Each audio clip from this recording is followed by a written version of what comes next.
Hey, what did you talk about this week? Welcome back to the Corporate Kitchen. I'm your host, Tiger. This week, we've been talking about communication, the eggs of the kitchen. Before we get started, I know some people, before people bring it up, there are there is a function in corporate America called communications. If you think about the different functions within corporate, you'll have engineering, program, finance, supply chain, operations, human resources, and communications is one of those core functions in a corporate environment. I know that in the kitchen, we mentioned, or I mentioned, that communication is not the real work, it's the required work. And that holds true even for the comms department. Their real work is not the communication portion. Their real work is trying to gather the inputs to figure out the best way to influence. Their influencing comes in maintaining a brand reputation, withholding public relationships, managing crisis, increasing employee engagement, involving and engaging investors. If they don't focus enough on the inputs to know how to properly influence, they're not going to get the proper results that they're looking for. If they go and try to publish the best article about how the program or the company is performing, but it's unrelated to what the investors were actually interested in, the article itself could be perfect and could highlight great things, but your stock could easily drop because the investors wanted to hear about a different part of the business or a different program that you decided not to highlight. And they're taking it now as a concern because since you didn't want to bring up that program or bring up that part of the business, they think it's in trouble. It's more of an influencing technique for them, and the actual print, whether it's an email, whether it's a phone call, the investor meeting, that's just the required output. But there is so much more real work that is done for the input. If you've never talked to anyone in your comms department, please do. They do a lot of great work, but it requires a lot of research, both from the market, from stakeholders, from shareholders, to truly understand what is the proper message that needs to be provided in order to influence the stakeholders properly. It is true work there. So, on that note, the first action that you're going to have to take, and I have a couple of examples and stories to give for this, is to really understand what communication is. We talked about this in the manager feedback portion of the inputs and outputs. The inputs are more important than the outputs. And the inputs require you to do two things: read and listen. We are not good. We're actually deteriorating a little bit in terms of our reading comprehension. Your first action is to read and listen better. When you want to be a good communicator, a great communicator, that doesn't mean you need to speak well. That doesn't mean that you need to be a great public speaker or that you need to be able to influence people better. The first step that you have to take and the first action that we are going to talk about at the table is to read and listen better. 9 times out of 10, people give you the answers that you're looking for, and the output, the actual speech that you give is so much easier. It's so much easier if you're truly listening and truly paying attention. The example I want to give you, if you're at a large corporation, and even if you're not, you can always Google this. Organizational announcements. When there's a change in leadership, there is communication that's sent out. There's a written email internally and externally in the public, depending on high up ranking that person is. There may be a filing done and a public article by various news outlets to address it. That internal communication, though, is written in a way to to drive a certain message across. And if you aren't paying attention, you'll miss it. I'll give you an example. I've seen one before that was written like this. Person A has informed us that they will be leaving the company to pursue external opportunities effective 2 months from now. We really appreciate the contributions that Person A has put into this company over the past 2 decades. We think that we wish this person the best in their future endeavors, but want to thank them for their time here. In the interim, while we're searching for a permanent replacement, Person C will become the interim executive in this spot. Now, let me read another. Or let's try that a different way. Person A will be leaving the company to pursue other opportunities effective immediately. Person C will hold the interim position until a permanent successor is named. Person C comes with this range of experience and has been with the company for this long, and the person C is going to be doing a good job managing in the interim before we can find a permanent. Both of them tell the same thing. Person A left the company, we have an interim person C. But the way that each is written, if you read it properly, you will be able to answer a lot of questions and fill in a lot of gaps as to what happened there. Obviously, in the first example, it seemed to be good terms. It seemed to be on a strong holding bridge, whereas on the second part, it's definitely like, oh, that bridge is gone.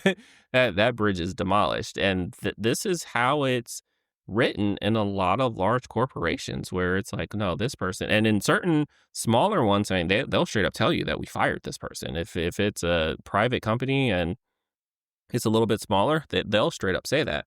Larger corporations, you got to be a little bit careful of that when you're public, just so that you don't get into any type of legal trouble. But the way that it's written will really, if you read it correctly, you will get the proper notice of how that story went down.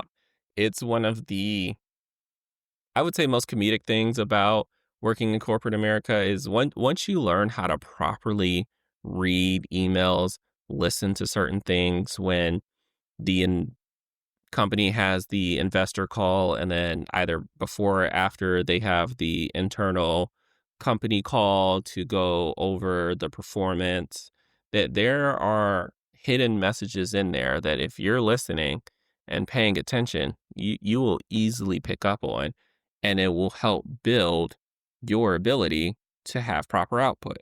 One of the things that I talk to a lot of my friends about is about asking better questions. We talked about this in mentorship, being a better mentee and asking better questions, coming up with a better conversation topic than the standard stuff that they may hear all the time. Part of that is also just being a better listener and being a better reader. I remember I had a potential mentorship conversation with someone, met this person for the first time through a recommendation, and we're having a conversation. Of course, we both go over the standard elevator pitches of who we are so that we can properly introduce each other. And now that the, small talk is done, now it's time for the real questions, right?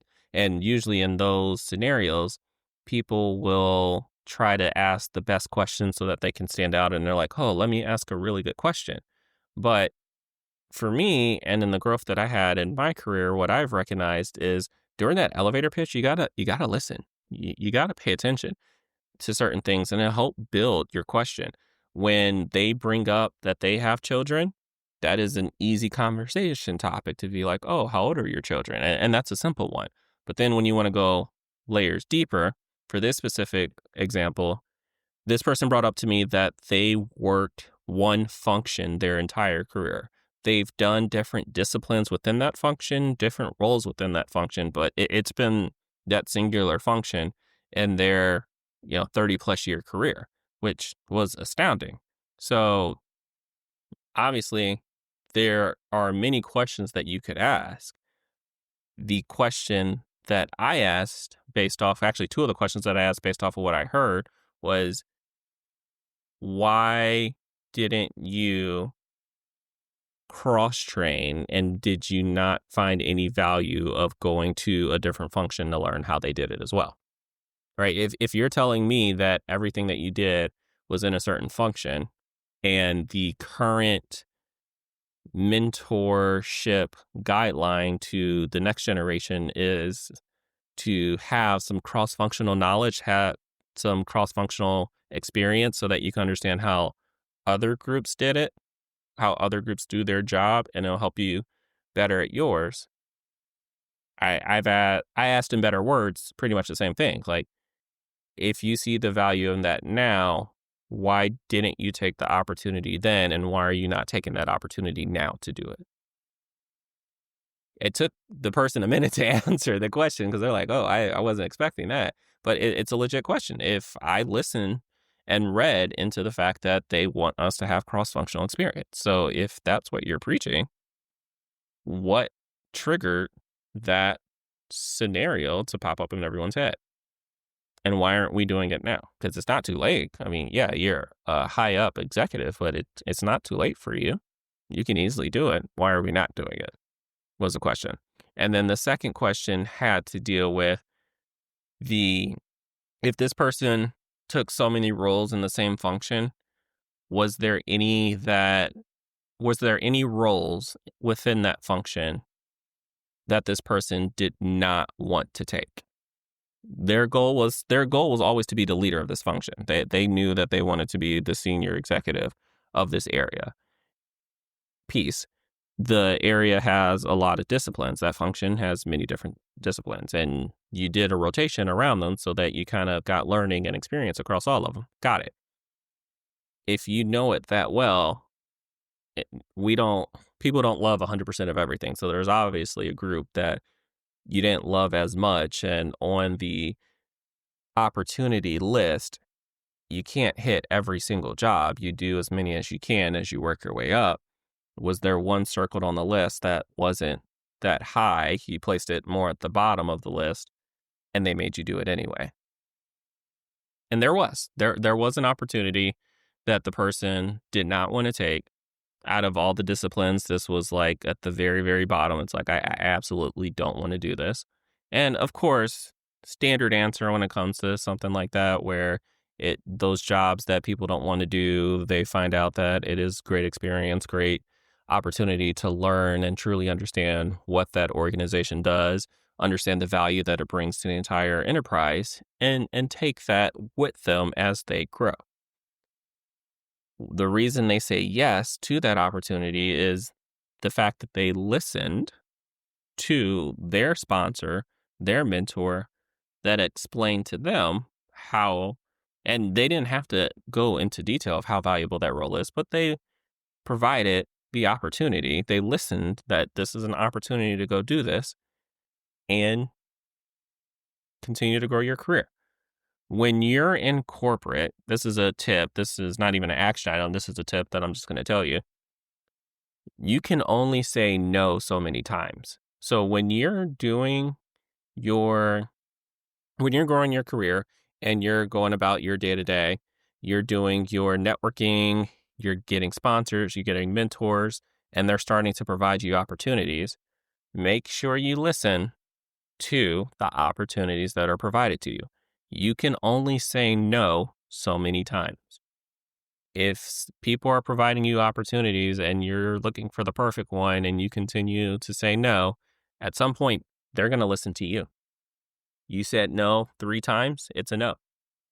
They said, here's the opportunity. You wanted to grow your career. They listened to you. They got the input and they provided you with the proper output of, hey, you said that you want eggs scrambled with cheese. And I asked you what kind of cheese. You said pepper jack. Cool. So now I'm bringing you scrambled eggs with cheese. And now you're telling me, no, thank you. I want them over easy. Okay. We ask again. Do you want a slice of cheese on top of your over easy eggs? You say, no, you want it on cinnamon raisin toast, just on top of it. Okay. So now we're providing you, hey, we don't have it cinnamon raisin toast, but we have wheat. Would that suffice? And you say, let me think about it. We provide you wheat. The over easy egg on wheat toast, you say no. Okay. What are you looking for now? Okay, you're looking for a poached egg because you want an eggs Benedict. All right, there's different types of eggs Benedict. Can you help narrow it down for me? You're not exactly sure. All right, there's a full spectrum. So we bring you a classic Benny, provide it to you, and you say no. Kitchen's closed at that point. I mean, you come back and you're like, oh, well, can I actually get a boiled egg? Go talk to someone else about that. We've provided you ample opportunity. We listen to what your inputs are so that we can provide you an opportunity as an output, and you turned it down. So after the 3 times of not wanting the outputs that we provided, as a strong communicator, we listened and moved on.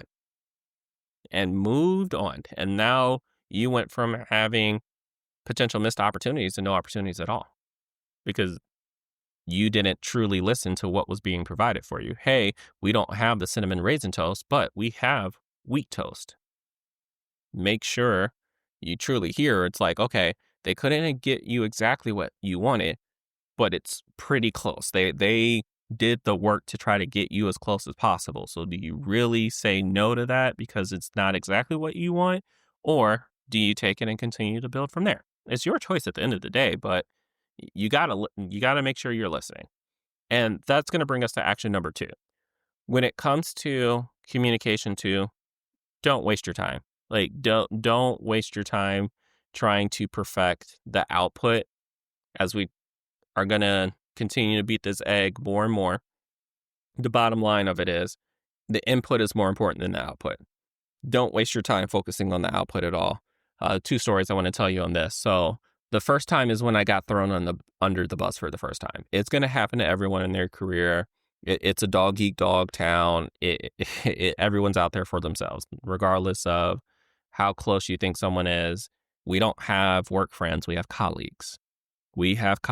And just like when you played sports, you could be cool with the people on the other team, but you're still competing. You're still competing. There's only so many spots available on your team. There's only one spot available in the championship game to win.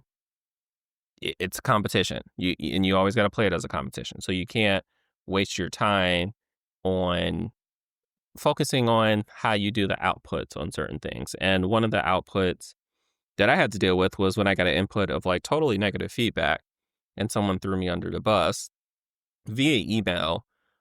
Basically, there was a question that came out by a senior manager, maybe an executive, was one of those 2, about a process status. I was the owner of that process. Therefore, in my mind, I should have been the one to answer the question.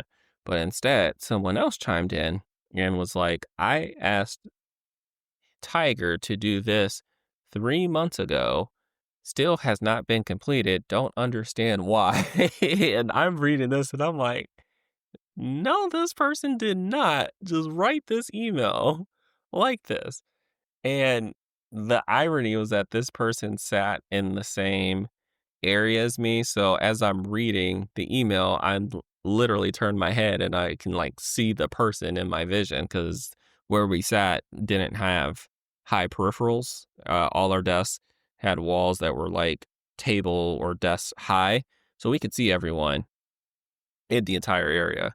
And as I'm reading this email, I'm looking at the person. I'm like, wow, like you for real, just typed this and sent this out.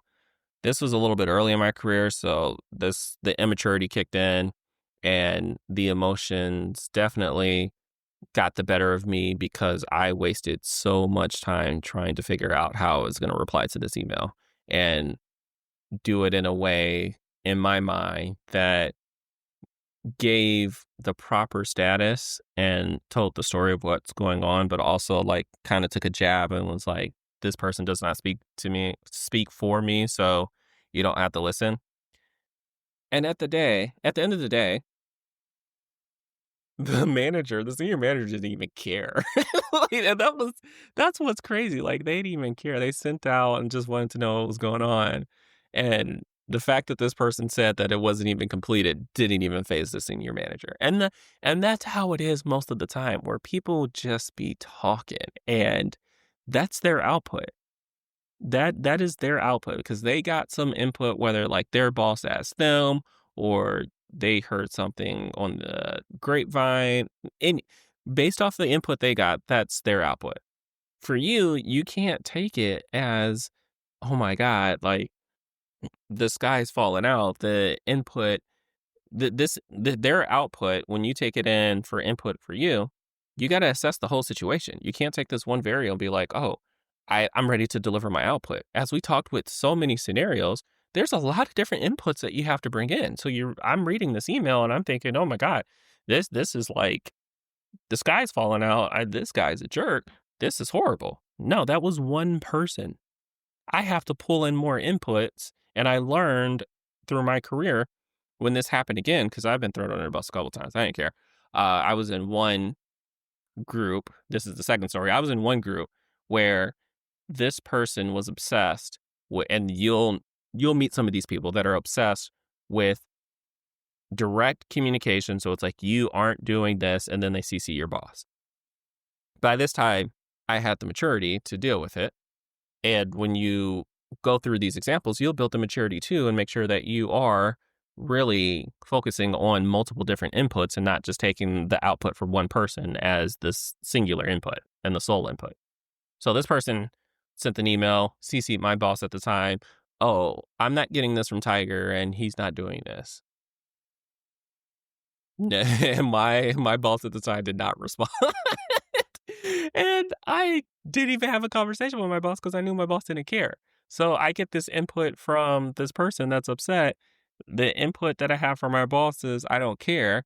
And then I have the input for myself that I actually know what the scenario is. And by the way, like, I'm in communication with the right people on what the status is and what the true action is. And this person's not one of them. So I did reach out to that person to try to understand their inputs a little bit more and what they either read or heard that's making them direct that type of emotion to me.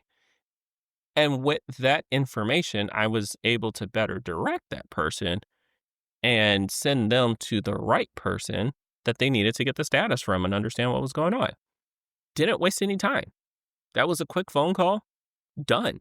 But if I would have taken his input as the sole feedback for what I would have to deliver in communication, it would have been a nasty gram going back and forth. So don't waste your time with the nasty grams. People have emotions. People feel passion, and they have factors and variables that they're dealing with that you may not be aware of at the time when you get these stupid emails sometimes.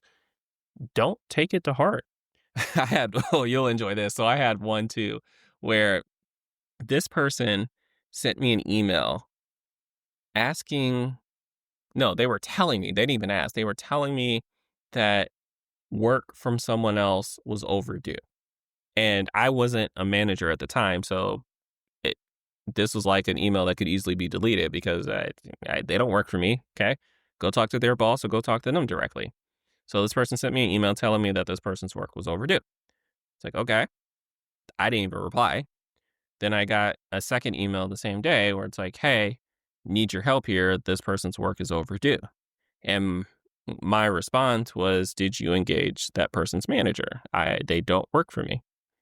So then I got a phone call from this person telling me that they really need help getting this to closure. They've been asking for multiple weeks. This person's not doing their job. And we need to get this done. And the first thing I said was, okay. And this person got livid, like super livid. Okay, that's all you have to say. It was funny, not funny. Funny, not funny, but hilarious. And at the time, I knew that was the wrong answer, but I was in the mindset where it's like, I'm not wasting my time on this because this isn't my job. So once this person went through the passion of responding to my output, I reassessed, regrouped, took that tactical pause and was like, okay, are you asking me to just take care of it on behalf of the person so it can just get done? And they were like, would you please? I would greatly appreciate it. And I was like, "Yeah, we could have led with just asking for that if that's what we needed, but it's okay. I'll take care of it. No problem at all. I'll just do it myself and I'll let them know." And they're like, oh, thank you, thank you. And I was like, but this is this person's job. So I will do it as a favor for you now. You owe me. Also, if you continue to have performance issues with this person and they're not doing the job, you need to escalate that to the manager, not me. I'm not going to be the crux to save you every single time this person has that issue, right? So that's me. That part was really critical for me to say because I needed to make sure that as he's gathering my output, that he's not thinking in his head that, hey, this person told me that they're going to cover for this person. Oh, now I have precedence and I'm going to ask this person to cover every single time. You got to be careful with that. So when you decide not to waste your time, just like in that example I gave, don't give precedence. Usually you will hear this a lot when it comes to your work hours. Some people are really strict about their work hours, that they don't work after the clock is over. If they don't have a work phone, you can't call them.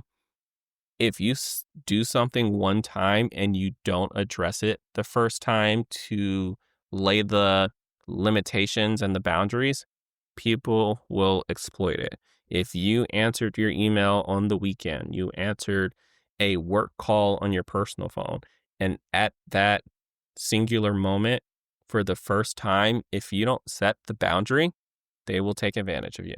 So don't do that. It's high emotion. Sometimes when you are focused on not wasting your time and you're really trying to dismiss or resolve some issues, make sure you keep a level head and really focus on ensuring that not only do you get resolution out the situation, but you keep a boundary on that resolution as well. You don't want to get caught up there. And that was why I had the conversation with that person and had to give that tail end spill where it's like, I'll do it this one time, but I can't continue to do it.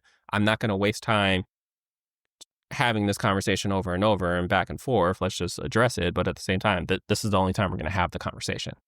Yes, I'll engage you. I hear you. I'll engage you. But we're not going to continue to have this engagement. So I'll just cover you this one time. So action 2, don't waste your time on the output. You know what you need to do. The last action that we'll talk about, and this would be a little bit positive one, and then we'll get into the last story, is when you actually are doing your output communication, the goal is effective and efficient. Effective and efficient.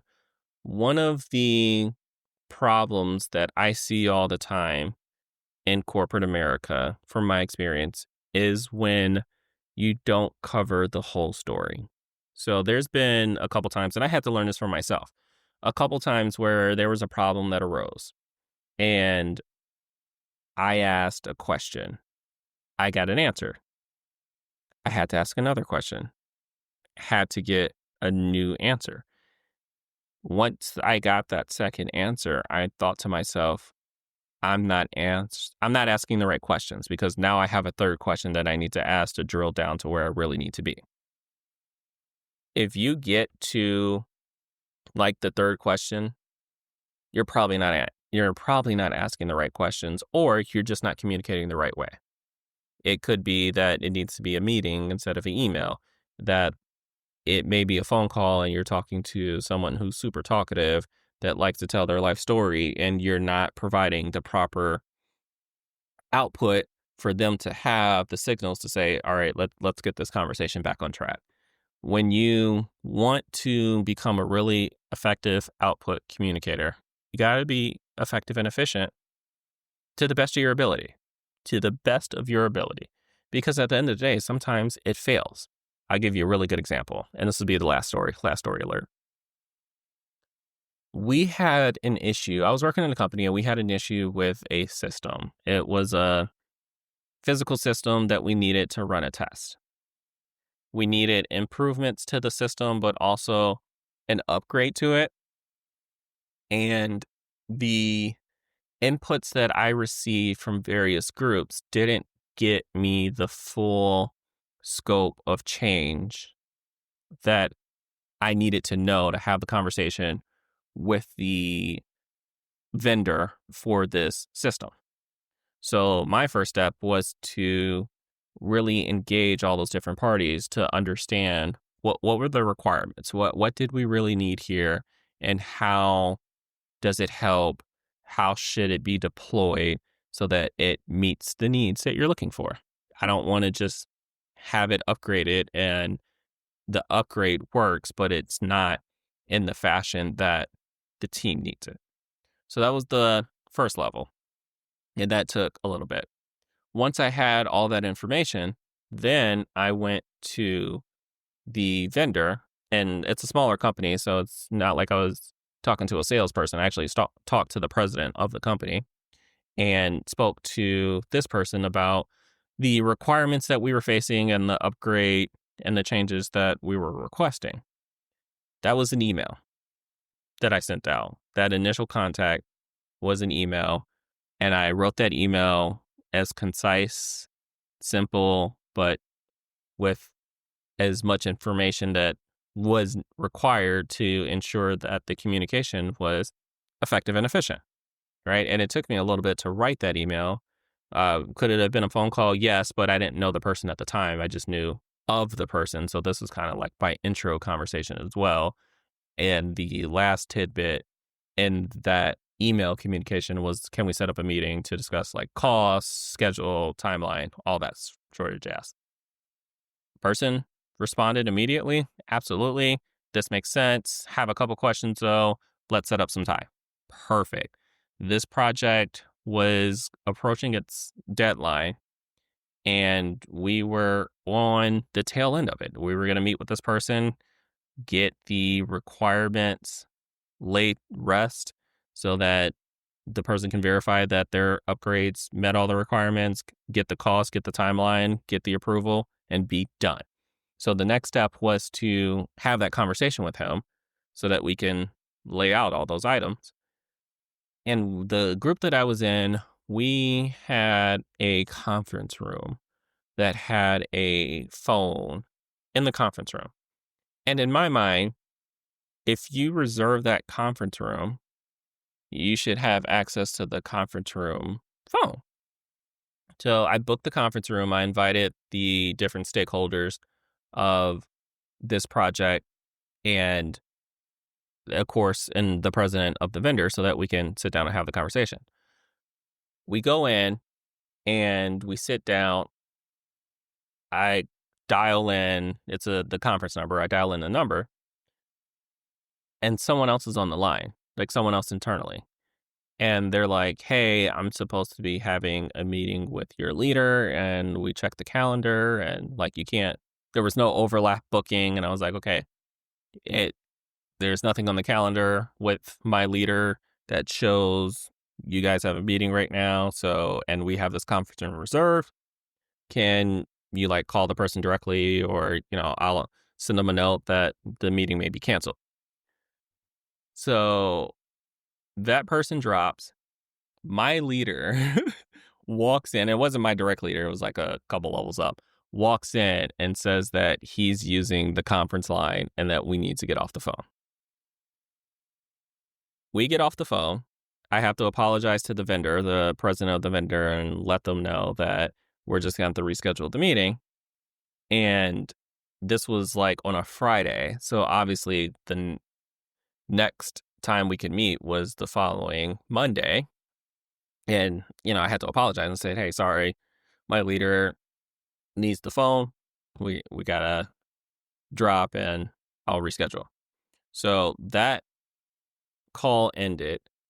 Didn't hear anything from my leader, like no apology, no like, hey, let's set up a different conference room number so that I can have my own in my office and the conference room can have its own, just nothing. So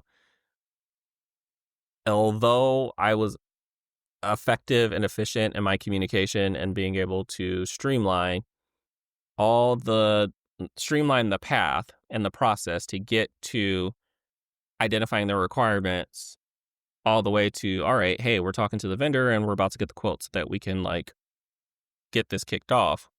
That was streamlined. We got put at a stop for something totally unrelated. So as much as your communications could be efficient and effective, and as much as that's the goal, sometimes stuff is just out of your hands. Stuff is out of your hands. That's a good example for me in my career. But if you check the news, there's a lot of stories. I think the news is probably the best bet for other examples of this, where companies have issues that come about and there's no amount of press, no amount of articles about how great they're doing that would be able to counteract the issue that happens, right? If we're talking, recent stuff, there's been incidents of, accidents that happen. And it's like once that happens and an article comes up and, hey, you have this event that happens, it kind of counteracts all the positive articles that you probably sent out or been sending out to influence and keep that public perception, that positive brand that you're doing well. And it net zeros and sometimes puts you in the negative. Investors will see that and raise their hand and raise the flag. And it's like, wow, all your communication, all your output has been effective and efficient. You hit your goal, but you still got kicked down by something totally out of your control. Does that mean that you shouldn't go for effective and efficient communication? No, you always should. And the reason for that is time. We don't have time. We do not have time. I'm one of those people that will try to answer emails as fast as possible. Some other people may be like that. We don't have time to spend and focus, specialize all the outputs that we give. We have to be able to, it's almost like when you learn a new language. You got to be able to translate your inputs pretty quickly to provide an output that just passes the threshold of good. We talked about this in introductions. Rejection is normal. We just need to pass the threshold of good. If it's effective and efficient, it will pass the threshold of good. If we get rejection out of it, it's okay. We'll live. We'll be okay. Right? As long as we listen first, read and listen better is part of being a great communicator. Make that first step to read and listen better. We don't waste our time with the negative. We're going to experience rejection at some time, so don't waste your time with that. And strive to meet that threshold of good so that we have effective and efficient communication. You're going to be a great communicator. You will do well. I promise you. It almost reminds me of another story of... Hey, you said last story. Can you wrap this up? Oof. Okay. I enjoyed working on this menu item with you this week, but let's come to an end while it's still hot. Remember, the ending to one story is the beginning of another. There will be more in store next week at the Corporate Kitchen. Thanks for listening. I'm your host, Tiger. Until next time.